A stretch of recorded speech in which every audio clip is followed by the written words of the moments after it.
You make the call, Raider Nation. What is the silver and black to do at pick number 6? That plus more on Wednesday's edition of the Locked On Raiders podcast from March 26, 2025.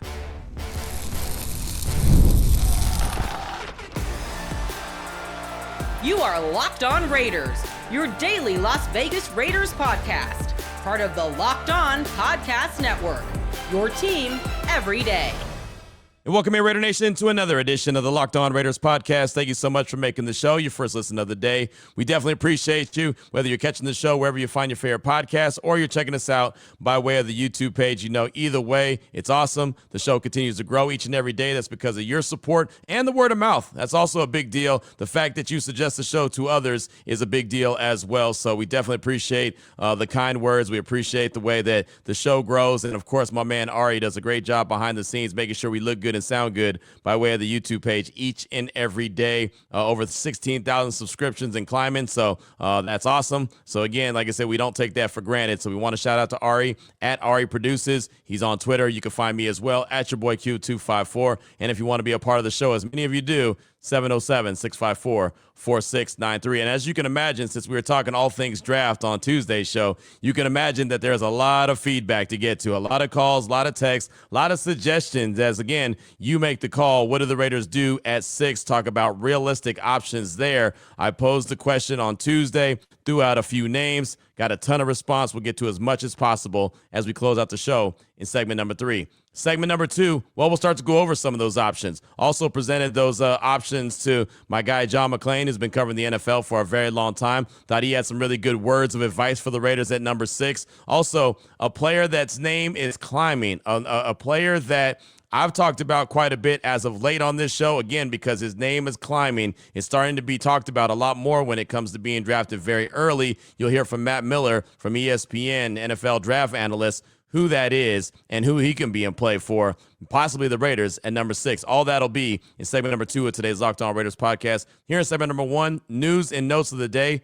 Plenty to get to when it comes to the Raiders, plenty to get to when it comes to the National Football League. We'll jump right into it after I tell you about the title sponsor of the show. That's Gametime. Download the Gametime app, create the account, use promo code LOCKEDONNFL. It's all one word for $20 off your first purchase. So, lots to get to. More than I expected to be getting to when it was like looking at Tuesday and seeing everything that was going to roll out from the National Football League and including the Raiders. There was a ton. So first, the Raiders made it official with nose tackle Leaky Fotu, right? That's something that we already knew was happening. We knew on Tuesday that was something that was done deal records, but they actually made it official. Again, he was originally a 4th-round pick by the Cardinals back in 2020.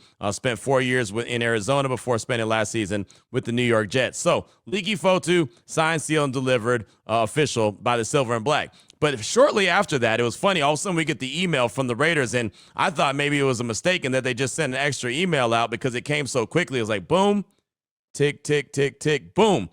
Right? It just went that fast. The Raiders agreed to a deal with tight end Ian Thomas. Now, Thomas joins the Raiders after spending the last 7 seasons, 2018 to 2024, with the Panthers, originally drafted by the team in the 4th round of the 2018 NFL Draft, played in 99 career games with 54 starts, totaling 119 catches, 1,062 yards, and 4 touchdowns. 2024, he played in 5 games with 2 starts before ending the season on injured reserve, set a career high in receptions with 36, receiving yards 333, and receiving touchdowns 2 as a rookie in 2018. So I was like, wait, hold on. They made another move, right? Because they just haven't really made any moves. I hadn't heard them making any, moves or having any visits with anybody, especially on the offensive side of things. Remember, we've been talking about Raheem Mostert was really the only guy on the offensive side that they came to terms with. Well, they did end up signing tight end Ian Thomas, and they made that official as well on Tuesday. So, who is Ian Thomas? Great question. Reached out to my guy, Julian Council from Locked On Panthers, and he let me know. It was funny. He had tweeted out the end of an era and then, got to say bid farewell to a legend or something like that. So when I saw those tweets, and this is funny how, things could be taken wrong when you just read it. I saw those tweets, and I was like, man, this guy must be good. This guy must be something if Julian's talking about a legend and talking about, a farewell to an end to an era. No, not at all. Apparently, he's a guy that the fans hate. This is Julian's words, not mine. Apparently, for some reason, they just can't stand him, even though he's really done nothing. He's a 3rd tight end, basically a blocking tight end. So if you think about him, if you look at the Raiders roster last year, he's basically Harrison Bryant, right? Harrison Bryant was brought in from the Cleveland Browns to be that third tight end. Not Brock Bowers, not Michael Mayer, but Harrison Bryant. He was going to be the guy that was going to be responsible for blocking. Every once in a while, the ball would go his direction. That's exactly who Ian Thomas is. For some reason, the fans in Carolina just didn't like him. I don't know what it was. And Julian told me he joined my radio show on Tuesday. He's like, Q, I don't know what it is. Right? I guess they all thought he was going to replace Greg Olsen when they drafted him, and that's not the case. He's not Greg Olsen. So the fans had always been angry at him, but he's just a blocking tight end. And he said on top of that, he's not that great. I mean, he's okay, but he's not that great. So he's another guy that'll be there for competition. Obviously, he's been there with the Panthers for quite a while, and now he's in Vegas with the Raiders. And again, hadn't heard about a visit from him. All of a sudden, they jumped up and sent out the email that they signed him. So another tight end added to the mix. It's funny, when I first saw it, I thought, well, maybe this, lends to the conversation about Michael Mayer and if he's going to be around or not, or if they're going to find a way to trade him, right? Because he's the number 2 tight end. No, Ian Thomas does not affect that at all, right? Now, they still might move on from Michael Mayer, but it's not because Ian Thomas has been added to the roster. He's literally a blocking tight end at best. And it sounds like to me that there's going to be some competition in that tight end room. So he's probably going to have to really work his tail off to even make the roster. So some other news that we found out about on Tuesday that I found to be very interesting. We talked about linebacker Christian Ellis. That was the guy that on Monday, I just knew that the Raiders were going to land him. He was the guy that was a restricted free agent. The Patriots had the rights to him. They had till Monday afternoon to match the same offer that the Raiders signed him to, an offer sheet, and they did. So again, didn't really know what the offer was. Well, that's until Jeremy Fowler from ESPN actually tweeted out, compensation update. Linebacker Christian Ellis' new deal with the Patriots is for $13.5 million over 2 years per sources. This was the Raiders' offer sheet that New England matched. Ellis was due $3.26 million on a restricted tender and now gets a substantial raise annually. So actually 2 things here. One, for Christian, good job by him. Right? He just turned a $3 million, a year job into $13.5 million over the next 2 years. So obviously that's a big time raise. It really doubles what he was going to make per year. So big ups to him. And secondly, obviously he's a guy that the Raiders had some interest in. Right? I mean, if you think about it, Divine Diablo just signed a free agent deal with the Atlanta Falcons for what, $14 million? So money very close to what a starting linebacker for the Raiders is getting paid now on the free agent market in Divine Diablo. So interesting, which when I think about it, and we talked about it on Tuesday's show, that there's a chance maybe the Raiders look at him and want to trade for him, and maybe that's why New England matched the offer.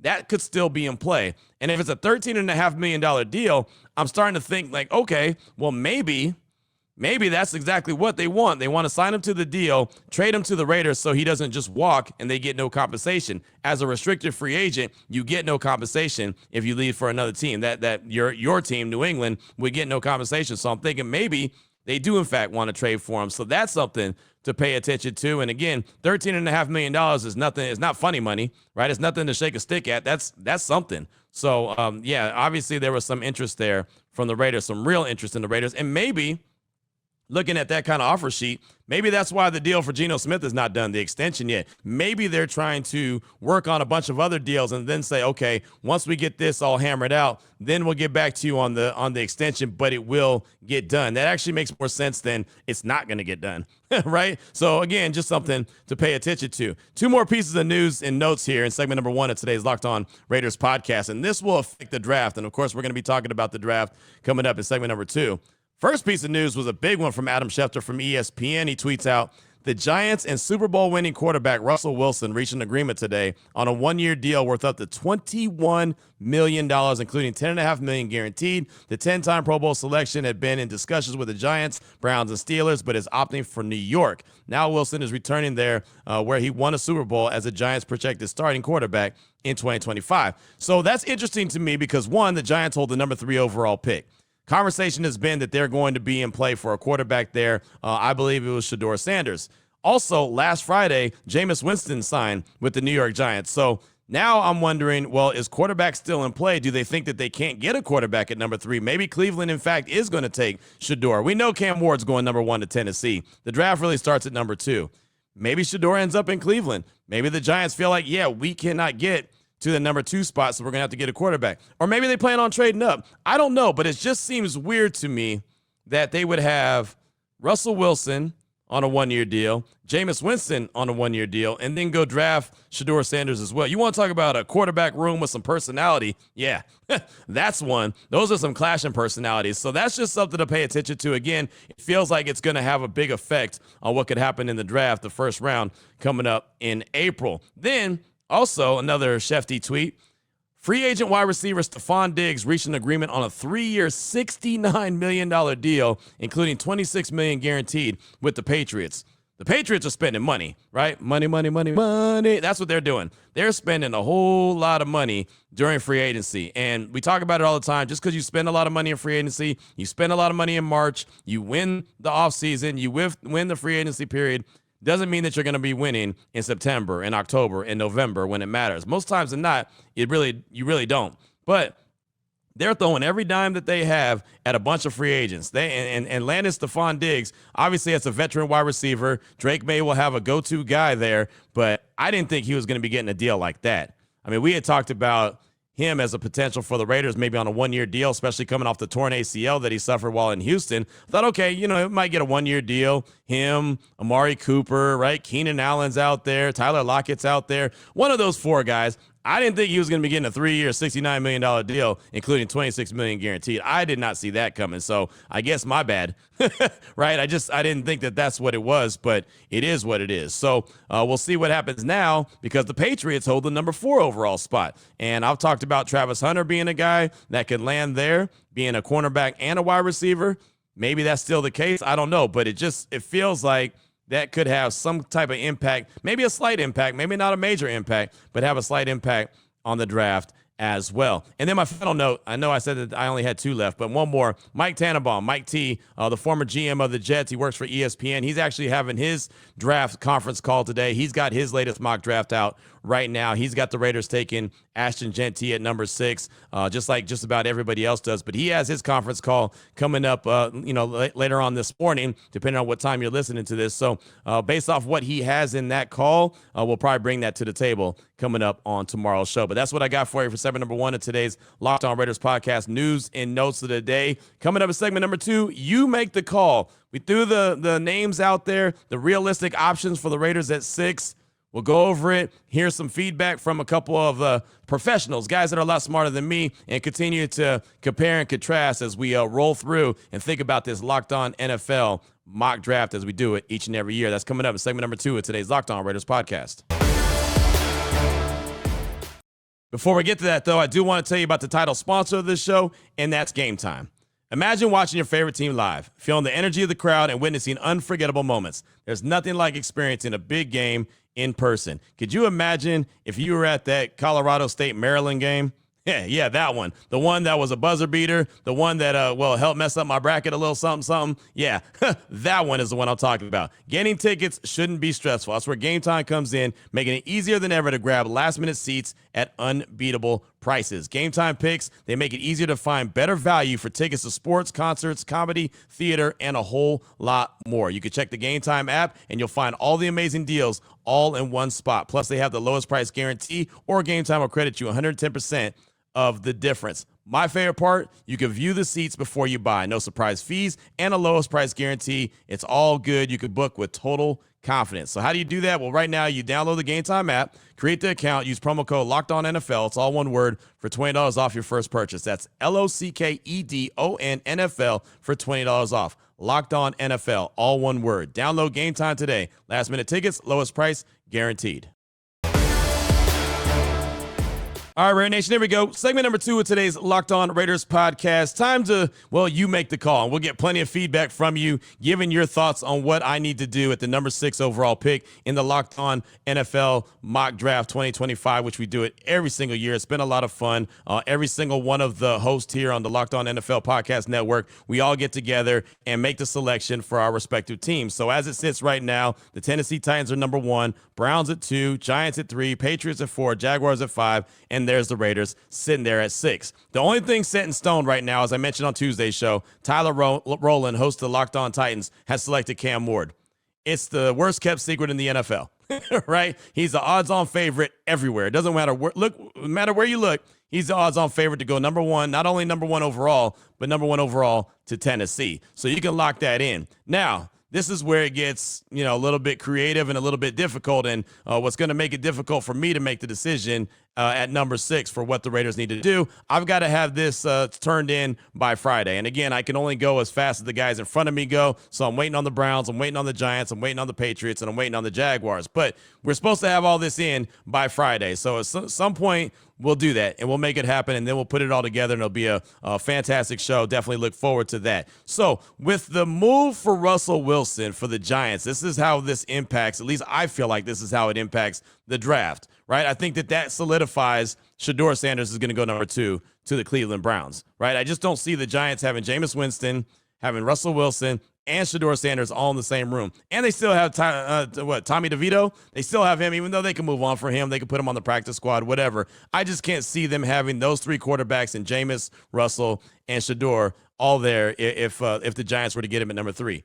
Again, that's just my gut feeling. Anything is possible in the draft. We know that, but that's how I feel. So to me, I'm looking at the Browns and saying, okay, you're going with the QB there at number 2, which is something we've heard. We've heard a lot about that from guys like Adam Schefter saying that Cleveland has to get out of the draft with a quarterback because of the situation with Deshaun Watson, and they don't have anything else really behind him, right? Kenny Pickett, is he going to make it happen? We saw what happened with him in Pittsburgh, so that didn't work out. So you feel good, at least I do, that the quarterback's going to go number 2. So then what do the Giants do? How do they pivot? Do they go Travis Hunter? Do they go Abdul Carter? One of those 2 guys, right, they go with. That's I feel good with that. Abdul Carter, Travis Hunter, whatever the case may be. All right, they're gone. So then at 5, which we talked about on yesterday's show, still feel really good that Mason Graham's going to be that pick. Doesn't guarantee that he's going to be, but feel pretty good that he's going to end up being that selection for the Jaguars. Again, just kind of going with what everyone has already, kind of jotted down as far as mock drafters believing that Mason Graham will be the pick. Again, he would be a really good pick at 6 if available. I just don't think he'd be available. So as I'm trying to come up with realistic options, I'm looking at Ashton Genty. I'm looking at Armand Membu. I'm looking at Jahad Campbell, the linebacker from Alabama, and Teteroa McMillan, the wide receiver from Arizona. Those are 4 tough options there at number 6, right? And I think that there's a case that could be made for all of those guys. So those are the names that I threw out there. Of course, asked you your response, and if you had a better response, maybe an other, you could always give me the feedback at 707-654-4693. But there's a couple pieces of audio that I want you to hear that kind of go with this exercise. And the first one is from my guy, Matt Miller. Been rocking with him for a very long time since he was back on Bleacher Report, and I was at ESPN Central Texas. Clearly, we both have moved on from there, right? He's now at ESPN, just signed a contract extension. He's doing some big-time things, and I'm here in Vegas, Raider Nation Radio, Locked On Raiders podcast, right? ESPN doing a whole lot of other things as well. But it just kind of, it's funny how long our careers have kind of, gone side by side with each other. Really good dude. He was a guest on my radio show on Tuesday, Joe and Q on ESPN Radio, and Joe asked him the question. You'll hear the question. He'll give you the response about the guy that, we're going to hear the most in the next few weeks leading up to the draft at the end of April that could be in play for any of those teams at the top of the draft. Every year as we approach the draft, maybe it's the last 2 weeks out, some name pops up that just kind of surges up the media boards. But guys like you have known about this guy for a while, and it's no surprise to you that he starts to get a lot of love. In the first round, we know about the quarterbacks, we know about Genty, we know about Hunter, and we know about Abdul Carter.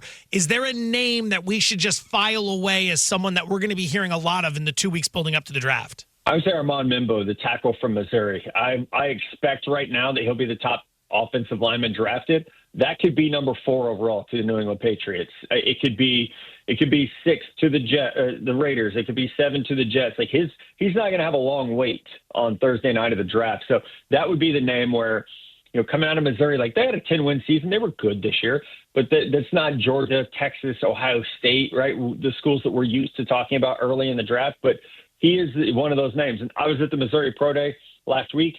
He did not work out at that Pro Day, but all 32 teams were represented. And some of those teams had very influential people there to evaluate the Missouri football program and have those conversations with coaches about Membo, particularly. He is a high upside guy he's played right tackle, 3-year starter, coming out as a true junior. He'll be 21 the week of the draft. So there's a lot of upside to his tape where, if you're the Patriots and Abdul Carter's off the board, you get left tackle. Like Verdarian Love is your left tackle right now. That's not going to get it done. So I do think there's a world in which he's a quote unquote surprise top 5 or top 6 pick. Matt Miller immediately didn't even hesitate. Armand Membu, offensive lineman from Missouri. So as soon as he said that, knowing what we had talked about on the podcast, I said, of course he is. Of course he's the guy, which makes my decision even more difficult on what to do. So I feel like I've narrowed it down, even though I know that T-Mac, the wide receiver from Arizona, is fantastic. I know that he's probably the best, if not the best, probably the second best wide receiver. I think there could be a case made for Matthew Golden from Texas, but I think the overall consensus is that T-Mac is the best wide receiver. I feel like it really comes down to Genty or Membu for me. Like I feel like I'm starting to narrow it down. I just think that Genty is a big-time playmaker. Been talking about him quite a bit. And Membu could be a guy that could be the anchor to your offensive line for years to come. Now, he would obviously be a right tackle. We know that, the sexy position is the left tackle, but we also know how important both positions are now on the offensive line. And all these guys get paid a lot of money on the offensive line. That just shows their value. So I kind of waffle back and forth and go back and forth and decide which one of these guys makes the most sense at number 6. You can get the playmaker, the running back, and, feel really good that if he's really good, they say the floor is Josh Jacobs, which we know what he meant to the Raiders. And maybe he, can last a good 5-6 years. So who knows? He's got 750 career carries at Boise State, so he's kind of up there when it comes to carries. How long will he play at that high consistent level? And then you look at a guy like Membu, and if he does pan out at the tackle position, like I said, he might anchor your offensive line for 10 years. Right, so obviously the better value is Membu, but you're also not getting the playmaking ability as you do with Ashton Genty. So I have a lot of respect for John McClain. You want to talk about guys been rocking with for a long time? Definitely been rocking with him for a long time. The general, he's been around the NFL. He's a guest on my radio show every single Tuesday, and it's funny because I posed the same question to him, Ashton Genty or Armand Membu, and you'll love the answer. I'm sure you'll love the answer from John McClain. Check it out. John, if someone asked you, all right, the Raiders are sitting there picking at number 6, and the options there are Ashton Genty and Armand Membu, the offensive tackle out of Missouri, where is John McClain going? What's the best pick in your opinion? I'm going to tell you what Al Davis always said. You get the people who can put the ball in the end zone. There's a lot of left tackles been drafted high that has started for years, and they're not in the playoffs. Ashton Genty can score touchdowns. He had a great game against Oregon last year. He can score touchdowns. He breaks tackles. He can catch. He can block. He is a great kid, and he is going to be a star. And if they were to pass him up for an offensive tackle, I think it would be egregious. So Al would be doing 360s in his grave if they were to pass up Ashton Genty. And how do you think that he complements Geno Smith? I think he gives Geno the kind of running back he's never had. He takes pressure off Geno. At his age, sign a new contract, Geno's going to need it. He's going to need people up front, but you can get them. But, boy, if they're running play action with Genty, the defense is going to have to worry about it every time. Now, he's not an RPO guy where he's going to go down the line and take it or keep it. But Geno, last year, threw for the second most yards in his career. His offensive line was horrendous, and yet he had a lot of interceptions, almost all of them thrown under tremendous pressure. Yes, he needs a new offensive line, and yes, there are other running backs in the draft, but boy, there's only one Genty. It's tough to argue when you get hit with the Al Davis quote, right? Kind of tough to argue when John McClain says, Q, I tell you like Al Davis would tell me, you get the guy that could put the ball in the end zone, right? I mean, it was a no-brainer for him. You go Ashton Genty. And it's so funny because after everyone heard that, all the listeners to the radio show, Unnecessary Roughness on Radio Nation Radio 920, the ones that heard that, they all started texting in. I was like, well, I guess I'm convinced. I guess Genty would be the guy after that statement. And again, he makes a good case, but that's the point. That's the beauty of this. Like, this exercise is so difficult because there could be a very good argument made for any of these guys, and even the ones that I haven't narrowed it down to, right? Like Campbell, the linebacker out of Alabama. We know the linebacking room is suspect for the Raiders. He very well could be that guy. Now, I'll say this. Last time the Raiders drafted a linebacker early in the draft, it was Rolando McClain. Your boy got excited. I got excited. I was like, oh, man, Rolando McClain, he's that guy. He's been doing it at Bama. Yeah, it didn't work out. I get it. So, maybe you don't go in that direction. And then the wide receiver. They still haven't addressed the wide receiver position. And you saw what Stephon Diggs just got paid by the New England Patriots. So maybe that's an area that you look at and say, yeah, I got to get Geno Smith another weapon. But, when you hear John McClain talking about, the play action pass and helping out Geno with the great run game, as long as the offensive line, it's almost like if I take Pete Carroll for his word and what he said at the combine, that they're really feeling good about the offensive line, then it feels like Genty would make the most sense. But what's the chances that a coach actually tells us the right thoughts, or his real 100% thoughts of how they're feeling about a certain situation or a certain position at the scouting combine, right? They usually tell you parts of the truth and kind of skirt around, dance around it a little bit. So, you always have to take that stuff at just kind of take it with a grain of salt. So it's in my mind, and maybe I'm overthinking it. Maybe he really is super happy with the offensive line and thinks that they're only going to get better and grow off of what they did at the end of 2024. But to me, I feel like they still need a piece. They still might even need two, right? And maybe you could solve that with one selection. Maybe you can get Membu, put him at the right tackle position, as I suggested on Tuesday, have DJ Glaze kick inside to guard. You've got Parham, right? What do you feel about him? Maybe Meredith takes that role. We know JPJ is going to be the center right now. Maybe all of a sudden your offensive line looks a lot better. You fix two positions with only one selection. So, again, there's so many different ways to decipher this and figure out what the Raiders need to do. But you hear what Matt Meller said, Armand Membu is the guy that you're going to hear a lot about. He's climbing up the board, and not really climbing up the board as far as draft analysts, but from our point of view, where we weren't hearing about him a lot. Matter of fact, originally we were hearing about Banks, the offensive tackle from Texas. Now all of a sudden he's dropping down the board. I'm not too sure why he's dropping down the board, but now Membu is the guy. Right. And that's just what the draft season is. Right. And that's what makes it a tough job and really a crapshoot, because you're trying to figure out these guys that play college ball, and you're not playing against the best of the best each and every week. And now all of a sudden they're going to translate to the NFL. And if you draft them within the top 10, you're going to want to get early production out of them. So, man, a lot to decipher, a lot to break down. But that's kind of where I'm at this stage of the game, really breaking it down between Genty and Membu. Membu and Genty. Those are the two selections, two choices, two guys that I believe I should make the decision on when it comes to the Locked On NFL mock draft, what I should do at 6 for the silver and black. Of course, still want to hear your thoughts at 707-654-4693. Like I said, have to have this thing turned in. Actually have to have all these picks turned in by Friday, like Friday evening, whatever the case may be, so they can start to put it together. Obviously, it's going to be on YouTube. It's going to be on podcast version, just audio version as well. So there's a lot of work behind the scenes. So we can't drag our feet. We got to get on this thing quick, fast, and in a hurry. So again, we'd love to hear from you at 707-654-4693. As a matter of fact, we'll hear from you next here on today's edition of the Locked On Raiders podcast.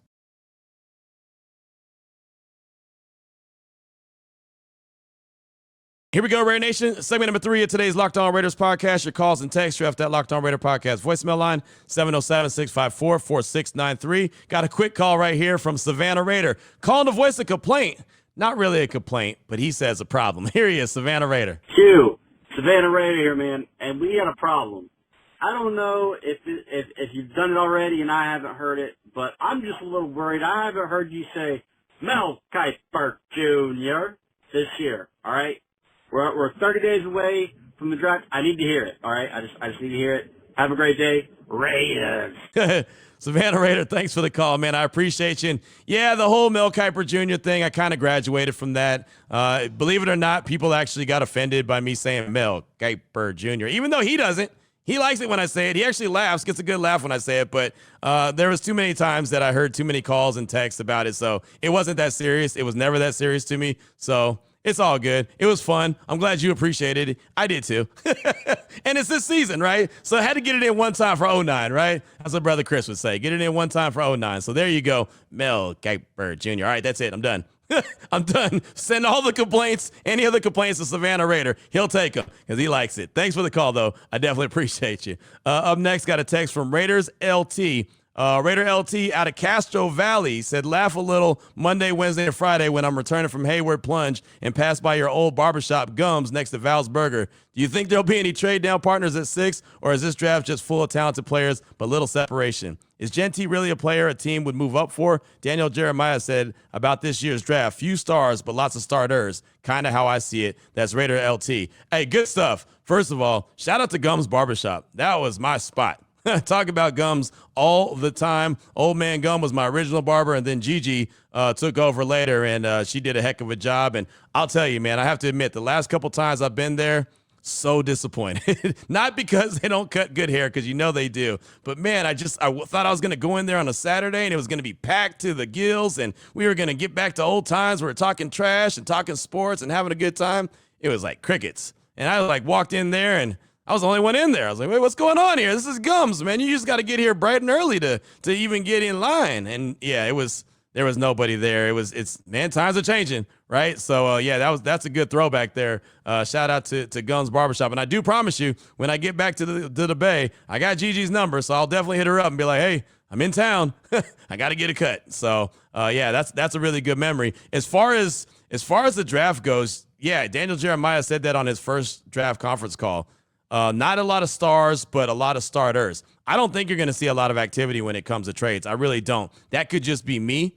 Some people believe that teams are going to start making trades towards the closer to the draft or even on draft day to target certain players. I just don't see it for that exact reason. I think there's a lot of really good players, which is fine. You have to have your team built full of starters, right? You're looking for really sound quality players. You don't necessarily always have to have stars. We just got spoiled last year, especially with all the star power at the quarterback position, right? 6 were taken in the top 12, and then there was 3 wide receivers taken in the top 10, right? I mean, and those guys were all solid, all really good stars. So yeah, I don't think that you're going to see a whole lot of movement. I don't think that Ashton Genty is going to be a guy that people trade up to go get, only because the running back draft class is so deep. I just don't see it, and that's why it's a tough decision for me to pick him at 6. Because it's not like he's the only running back. Mel Kiper says 31 guys he has a draftable grade on. 31. That's a lot. And I know they aren't all built the same, but if you get a couple guys, right, you can get a lot of burn out of these guys. And so that's kind of the argument that I'm having myself, right? Go get the star in Ashton Genty. He'll sell a lot of jerseys. He'll put some butts in the seats at Allegiant Stadium. I do think that that's a big deal. He'll give the fan base something to get excited about. But who says that 2 guys from Ohio State won't do the same thing, right? I mean, so that's kind of where I'm at right now, and that's why I'm stuck between Genty and Membu. Membu's not selling no jerseys, right? You're not running out to Raider Image to go get a Membu jersey. It's just not happening. It's a kind of cool name, but you're not gonna go out there and get that jersey. Offensive lineman, you're just not seeing those sold every day until the guy has a long career and he's like solidified. Like Richie Incognito, all of a sudden you saw those jerseys in the stands because, well, Richie Incognito was a different kind of cat, right?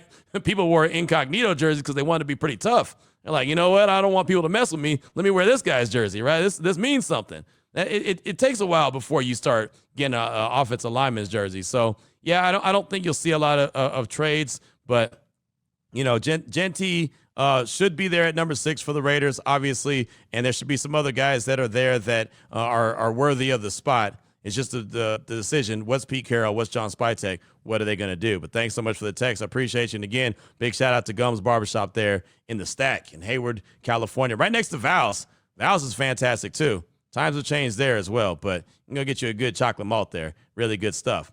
Up next, got a call from Big E, the 209. He's calling to talk about the move the Giants made for Russell Wilson and how that could affect the mock draft we have going on the Locked On Podcast Network. What he thinks the Browns have to do at number 2. Here he is, Big E, the 209. What up, Q? Big E from the 209, man. I bet that move that the Giants just made your pick even harder for that mock draft that you guys are doing for Locked On. Granted, it is only a 1-year deal worth about $21 million or something like that, I read. But in my opinion, them signing Jameis Winston and Russell Wilson lets me know that they don't think a quarterback is going to fall to them. One thing I never heard you talk about on the show, maybe I did, I'm not sure, but the Browns, they have to draft a quarterback. There is no way the Browns pass up on a quarterback. Look at their current situation. They have Deshaun Watson, on a stupid deal that's proved to be one of the worst deals that has ever been made in the NFL. And he's injured. They even said he had a setback in his injury. So not only are they going to be paying this quarterback, Deshaun Watson, all this money, but they also might not even get him for most of the next season because of injury, and let alone him playing at a high level. I mean, that's been out the door ever since he's been a Brown. Either way, because of that, they're going to have to draft a starter-ready quarterback. Like, they're going to have to draft a quarterback that's ready to go day one, well, almost ready to go, and just needing some little tweaks here and there. Who are the only two available in this year's draft? You're talking about Cam Ward or Shedeur Sanders. Now, obviously, I really do agree with you when you say about playing outdoors versus indoors. It does make a big difference, especially for a quarterback of Shedeur Sanders' caliber. But I think they'll be forced to draft one. Either way, let me know what you think, Q. That leaves us with a couple easy decisions, whether we have a defensive tackle. I don't mind drafting Nathan Graham or whatever the case is, but let me know what you think, Q. Have a good one. Go Raider Nation. Big E, thanks so much for the call. Appreciate you as always. And yeah, man, that move got me too. It had me thinking that they're out at quarterback on 3, whether that means they can't get there because Cleveland's going to take one at 2 or whatever the case may be. It just seems like Jameis, Shedeur, and Russell Wilson all in the same quarterback room doesn't make a whole lot of sense, right? So maybe they're going to try to get one a little bit later on in the draft, but it seems like to me, and it's just me, with those decisions that they made, they signed Jameis on Friday and they signed Russell Wilson on Tuesday. Just seems like they feel like the quarterback that they might wanted to go get early in the draft is not going to be for them, and they're going to shift their attention to Abdul Carter or Travis Hunter. As far as the Browns needing a quarterback, they do. They need a quarterback. I know Adam Schefter has said it many times that they're not going to get out of the draft without a quarterback because of the Deshaun Watson situation. But I do think the elements play a role. I've talked about that before when it comes to Shedeur in Cleveland. I just don't know if that's a good fit for him, right? And I asked John McClain that on Tuesday if he thought that was, and he said, well, not right now, not while they're playing outside, but in 5 years they're going to have a dome stadium. So maybe at that stage of the game it makes more sense. But those elements aren't easy for any quarterback to throw against, and I just don't think Shedeur is built like that. But if you're desperate for a quarterback, what are you going to do? You've got to go ahead and make that happen. Deshaun Watson, I doubt he ever plays for the Browns again. I mean, having a setback from the Achilles rehab, that's just all bad. So I don't think that he's ever going to play. He's still on the books. I think they still own about $46 million, but that's it, right? And I say that's it. It's funny for me to say that. I mean, look, they had one time owed him $230 million fully guaranteed. So $46 million, you're almost there. You're almost there. You'll be there one day. You almost got it, right? Like that old Geico commercial. Anyway, thanks for the call. I do appreciate it. We'll close out with a text from DJ Rada from Arizona. He said, hey, Q, just started listening to you last year. Love your show. My comments is the quarterbacks that you cover. There isn't a day that goes by where you don't make a comment about Shedeur. I get it. UML Kiper thinks he's the best quarterback in the draft. I disagree. But why don't you provide the same level of coverage the other potential quarterbacks? Really enjoyed your in-depth piece on Jalen Milroe. Getting their local guy to give some great insight was just what I was hoping you'd do. Any chance you could do some for Dart, Shook, Howard, Gabriel, and McCord? These are quarterbacks the Raiders actually have a chance to draft. I personally would love to see a miracle happen and we land Ward, but that's not going to happen. So please get the local Locked On guys to provide info on their respective quarterback. Who knows? One of them just might be the next Tom Brady or next Brock Purdy. Appreciate you and appreciate your show. Go Raiders. Just win, baby. That's DJ Raider from Arizona. Thank you for the text as always. Appreciate you. Glad that you are part of the show on the daily. That's awesome. And yeah, I think that talking about Shedeur, we talk about him because we're talking about the number 6 overall pick. So I wouldn't talk about Jackson Dart. I wouldn't talk about Jalen Milroe. I wouldn't talk about Tyler Shook. I wouldn't talk about, Dylan Gabriel at number 6. So as we're focused really on the first round, that's why that is. But I have had Mel Kiper on talking about the other quarterbacks, and it wasn't 8 to 10 minutes on one quarterback, but he just kind of lets you know who was in line. And of course, we'll definitely deep dive into some other quarterbacks. But the good thing is we've got, about a month still, a little less than a month from the start of the draft. So yeah, we'll definitely ramp up. For sure. It's a good thought. It's a good opinion, and it's cool that you disagree with how I feel about the quarterback. It's all good. It's what we're here for, right? Disagreements are fine. We can do it respectfully, and I'll do that, and you'll do that the same. So, yeah, all is good. No worries. The other thing is when that name comes up that you don't want to hear, it also comes up when people call in and ask about him or talk about him or ask, you know what I mean? So I kind of don't have any choice.